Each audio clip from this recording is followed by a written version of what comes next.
तो दोस्तों, आज की कहानी सरहद पार पाकिस्तान से है। आज की कहानी सुनने के बाद आपको यकीन नहीं होगा कि कोई ऐसा भी हो सकता है जो अपनी हवस को मिटाने के लिए इस हद तक गिर सकता है और इतना ज़्यादा निष्ठा वाला काम कर सकता है कि आप सोच भी नहीं सकते हैं। दोस्तों, आपको ये जानकर अफसोस होगा कि यह जो है कहानी ये पूरी तरह से सच है। जी हाँ दोस्तों, जिसने पूरी इंसानियत को शर्मसार करके रख दिया है। आइए शुरू करते हैं इस कहानी को बिना टाइम गवाए। आज मैं आपको बता दूं कि यह जो कहानी है पाकिस्तान कराची की एक जगह लिखता है। आपको बता दूं 31 अक्टूबर 2011 को शाम का वक्त था। अंधेरा हो चुका था और कब्रिस्तान में काम करने वाले लोग वहीं बाहर जो है निकल कर बैठ चुके होते हैं। एक जगह बैठकर कुछ बातचीत वगैरह कर रहे थे। अचानक से एक आदमी जो कि वहीं काम करता था चीखता हुआ एकदम पूरी तरह से जो है परेशान होकर कब्रिस्तान के अंदर भागता है और उनके पास पहुंचता है। उसका पूरा शरीर कांप रहा था और वह इतना डरा हुआ था कि उससे कुछ भी नहीं बोला जा रहा था। बस वह एक बार कब्रिस्तान की तरफ इशारा कर रहा था तो उन्हें लगा कि शायद कब्रिस्तान के अंदर कुछ गड़बड़ है। उस आदमी की ऐसी हरकत देखकर उन लोगों की भी हवा खराब होने लगी, क्योंकि एक तो कब्रिस्तान, ऊपर से रात का वक्त, मगर वह सब सारे लोग जो भी थे इकट्ठा होकर अंदर जाने का फैसला करते हैं और उस आदमी को भी अपने साथ अंदर ले जाते हैं। फिर वह डरते डरते किसी तरह उस आदमी के इशारों पर उस जगह पहुंच जाते हैं और वहां पहुंचने के बाद उन लोगों के भी होश उड़ जाते हैं। वह देखते हैं कि एक कवर का एक तरफ का हिस्सा खुला हुआ है और लाश के ऊपर जो पत्थर स्लैब वगैरह जो था वो हटा हुआ है। उन्हें कुछ समझ नहीं आता। फिर वो उस आदमी से पूछते हैं कि आखिर क्या हुआ है। फिर जब वह पूरी कहानी सुनाता है तो लोगों को इतना गुस्सा आता है और कि वह उस शख्स को वहीं मार देते हैं। लेकिन फिर वहां किसी तरह पुलिस बुलाई जाती है और पुलिस उसे अरेस्ट करके अपने साथ ले जाती है। उसके बाद जब पुलिस स्टेशन में उससे पूछताछ की जाती है तब वह पूरी कहानी सुनाना स्टार्ट करता है। दरअसल उस शख्स का नाम मोहम्मद रियाज था। वह पाकिस्तान के पंजाब प्रांत की एक जगह सरगोदा का रहने वाला था। सरगोदा से कुछ साल पहले वह रोजी रोटी की तलाश में कराची पहुंच जाता है। उसके बाद वह इधर उधर घूमता है, नौकरी की तलाश में। कभी छोटा मोटा काम इधर उधर कर लेता था। अब मैं बता दूं कि कभी वहीं मजदूरी का काम कर लेता था, पर कोई टिकाऊ नौकरी उसको मिलती नहीं थी। उसके बाद वह कुछ दिन ऐसे ही गुजारता है। इस दौरान वजीरा नाम के एक शख्स से उसकी दोस्ती हो जाती है। वजीरा वहीं लियाकताबाद के एक कब्रिस्तान में खुदाई और कब्र पर पानी डालने का काम करता था। तो वजीरा से मिलने के बाद रियाज उसे अपनी सारी परेशानियां बताता है। तो वजीरा उसे अपने साथ कब्रिस्तान में ही काम दिलवा देता है। फिर रियाज उसी कब्रिस्तान में एक जगह टिक कर नौकरी करने लगता है। जैसे जैसे वक्त बीतता है तो धीरे धीरे उन दोनों में दोस्ती गहरी हो जाती है। फिर रियाज ने अपने बयान में बताया कि उसने कुछ दिनों तक कुछ अजीब सी चीजें देखी। उसने बताया शाम के वक्त जब भी कोई ताजी लाश उस कब्रिस्तान में दफन की जाती थी, उसके बाद वजीरा उस कब्र का एक तरफ का हिस्सा खोलता था और उसके अंदर जाता था और थोड़ी देर बाद वापस आकर उस कब्र को वैसे ही बंद कर देता था जैसे वह पहले से थी, उसी तरह कर देता था। यह सब देखते तो कई दिनों तक ये काम चल रहा था। उसे ऐसा करते हुए देखता रहा, पर एक दिन उसने उससे पूछा, तुम यह क्या करते हो? कब्र को खोदते हो? और क्योंकि अब दोनों की दोस्ती काफी गहरी हो चुकी थी तो वजीरा ने उसे सारी कहानी बयां कर दी और फिर उसने उसे भी अपने साथ उस काम में शामिल कर लिया और फिर दोनों मिलकर वह काम करने लगे। बाद में अब दोनों की नज़र अक्सर जो है वक्त जो होता है कि नवाज का वक्त होता है, नमाज होती थी, यानी कि शाम के वक्त। दरअसल इस्लाम में 5 वक्त की नमाज पढ़ी जाती है और जो असर की नमाज होती है वो शाम को लगभग 4 से 5 बजे वक्त पढ़ी जाती है। तो दोनों रोज असर के नमाज का इंतजार करते थे और उस वक्त जो भी लाश कब्रिस्तान में दफनाने के लिए आती थी, दोनों उस पर नजर रखते थे। फिर दोनों उस लाश की पहचान करने की कोशिश करते थे कि लाश मर्द है या आदमी है, मर्द है या फिर किसी औरत की है या फिर किसी लड़की की है।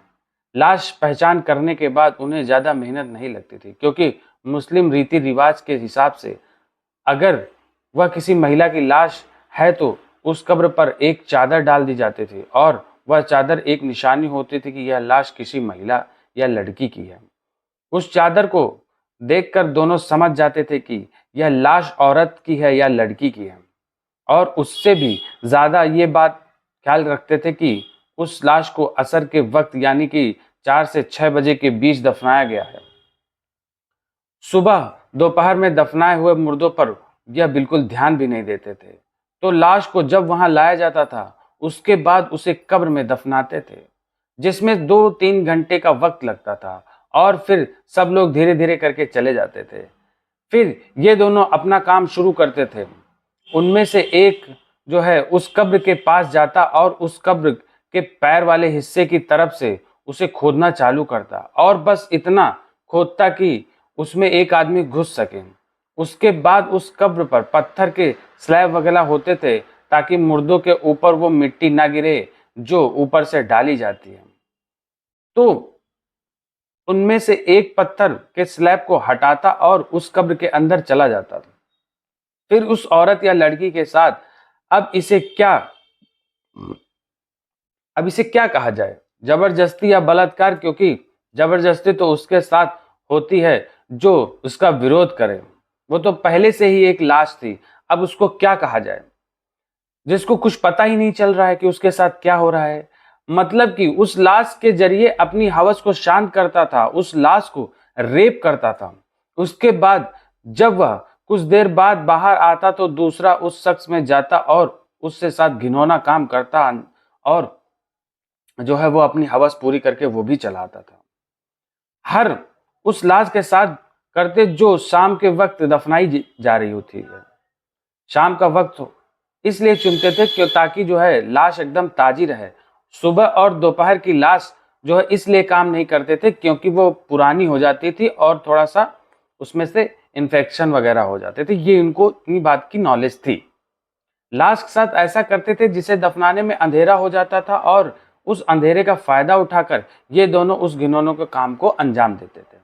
कुछ समय बाद वजीरा की मौत हो गई थी, क्योंकि वह काफी नशा करता था और ड्रग्स वगैरह भी लेता था, मगर रियाज को उससे कोई फर्क नहीं पड़ता।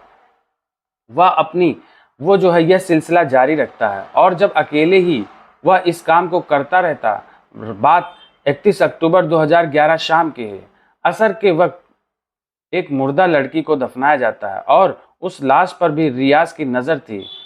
2 से 3 घंटे बाद सारे रिश्तेदार उस लाश को दफना करके चले गए, उसके लिए दुआएं पढ़कर वापस चले गए। तब रियाज उस कब्र के पास पहुंचता है और वैसे ही हमेशा की तरह उसे एक तरफ से खोलता और उसका एक स्लैब हटा करके उसके अंदर चला जाता है। उसने अपने बयान में वह बताया कि जब वह उस कब्र के अंदर गया और जब वह उस मुर्दा लाश को अपनी हवस का शिकार बना रहा था, तो उस दौरान अचानक से उसकी नज़र उस लड़की के चेहरे पर पड़ती है। दरअसल उस लाश के ऊपर जो चादर डाली गई थी वह उसके चेहरे से हटी हुई थी, और अक्सर ऐसा हो जाता था कि लाश को कब्र में डालते वक्त कभी कभी कहीं से कपड़ा हट जाता था, क्योंकि उस कपड़े को ज़्यादा टाइट करके नहीं बांधा जाता था ताकि उस लाश को तकलीफ ना हो। अब जब रियाज की नजर उसके चेहरे पर पड़ती है तो उसे पहले उसके दांत दिखाई देते हैं, फिर उसके बाद उसकी नजर उस लड़की की आंखों पर जाती है।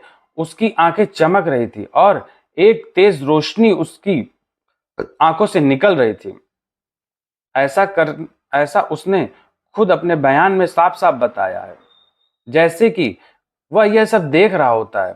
उसकी हवा खराब हो जाती है और उसे लगता है कि शायद यह लड़की जिंदा हो गई है या भूत बन गई है। अब वह बचने वाला नहीं है। वो इतना डर जाता है कि न आओ देखता है न ताव देखता है। वो वहां से बदहवास चीखता हुआ भागता है और उन बाकी लोगों के पास पहुंचकर अपनी कहानी सुनाता है। उसके बाद उसे पुलिस के हवाले किया जाता है। पुलिस के हवाले किया जाता है। उन बाकी कर्मचारियों के पास पहले भी कब्र से छेड़छाड़ की शिकायतें आती थी, क्योंकि लाश को दफनाने के बाद उसके रिश्तेदार अगले कई दिनों तक उस कब्र पर आते थे और उस मरे हुए शख्स की शांति के लिए दुआएं पढ़ते थे। और जब उन्हें कब्र की मिट्टी को देखकर शक होता था कि जैसे हम इसको छोड़ के गए थे ये वैसी नहीं है, ये तो बिल्कुल अलग लग रही है, तो वह उस कब्रिस्तान के मुलाजिमों से इसकी शिकायत करते थे।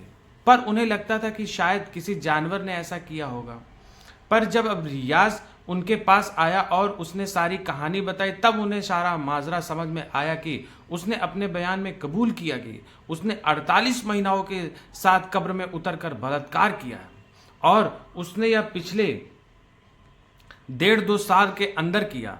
कितने मुर्दों के साथ ये कर चुके होंगे अभी तक पता ही नहीं है। ठीक है, अभी ये 48 हो गए हैं। 48 खवातीन खातिन के साथ जो किया है वो इसने इतने गलत काम कर दिए। यह खबर मीडिया द्वारा पब्लिक में आती है तो पूरे पाकिस्तान में आग की तरफ फैल जाती है और पूरे पाकिस्तान में कोहराम मच जाता है और सभी चाहते थे कि उस गुनहगार को मौत की सजा मिले। फिर पुलिस अपने साथ उसे कब्रिस्तान में भी ले गई और सब लोग भी वहां पहुंचे जिन्होंने पिछले 1.5-2 साल में कोई महिला की लाश वहां दफनाया था। जो कोई भी लाशें वहां दफन होती थी उनके सारे घर वाले वहां पहुंचते हैं और फिर उसकी निशानदेही पर उन कब्रों की पहचान की गई जिसके साथ उसने यह घिनौना काम किया था। हर वो इंसान अपने कलेजे पर पत्थर रखकर बैठ चुका होता है कि कहीं वह उस कब्र की तरफ इशारा ना कर दे जिसमें उनके दफनाए हुए रिश्तेदार या दफनाए हुए कोई और लड़की या उसके घर वाले कोई ना हो।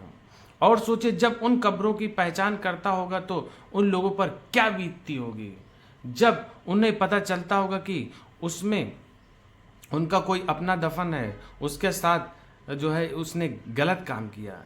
यह मामला कोर्ट में पहुंच तो जाता। 48 मामलों की सुनवाई अलग अलग करने का फैसला किया गया, जिनमें से 8 के मामलों में रियाज को फांसी की सजा हो चुकी थी। इंसान जीते जी बहुत सारे दुख दर्द और गम सहता है, पर मरने के बाद भी उसे चैन नहीं मिला। तो इंसान जाए तो जाए कहाँ, मरने के बाद भी इंसान को दुनिया में जो है सही से नहीं मतलब जी पा रहा होता है। मरने के बाद भी सुकून नहीं है साला। इस दुनिया से कोई नाता नहीं रखता है, पर इस दुनिया के कुछ लोग उसे मरने के बाद भी चैन से नहीं रहने देते।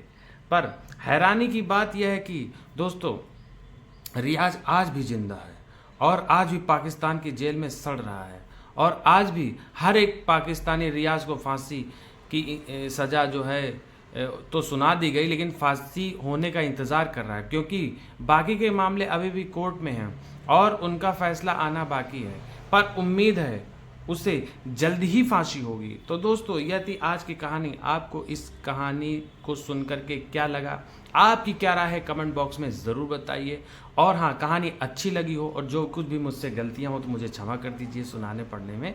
तो प्लीज़ सपोर्ट करिए और हमारे चैनल को सब्सक्राइब कर दीजिए, कहानी को लाइक कर दीजिए और अपने दोस्तों के साथ ज़रूर शेयर करिए ताकि भविष्य में ऐसी कोई गलती ना करे।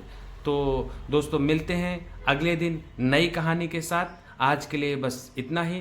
तब तक के लिए नमस्कार, जय हिंद।